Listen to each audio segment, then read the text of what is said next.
Hello guys, in this video I'm going to show you how to set distance threshold on the Avenza Maps application. But first of all, I just want to mention, please don't forget to subscribe to our channel, because at 100,000 subscribers we are going to show you our YouTube revenue statistics and growth strategy, how to make money online. So let's jump into it. First of all, open the application on your device.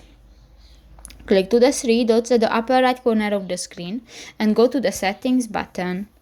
In the Settings section, you can find the GPS settings under the Manage Symbol Set. Click that. And in the GPS Track Settings section, the Search section, you can find the second option, the Distance Threshold. Click that and you can find different options. For example, I want to select the Keep All Fixes, the Record All Location Fixes, express the high volume of data, including redundant fixes, suitable for highest accuracy but short duration tracks. And if you want to select, just click that and done. So that's pretty much it for this video, guys. See you in the next one. Bye bye.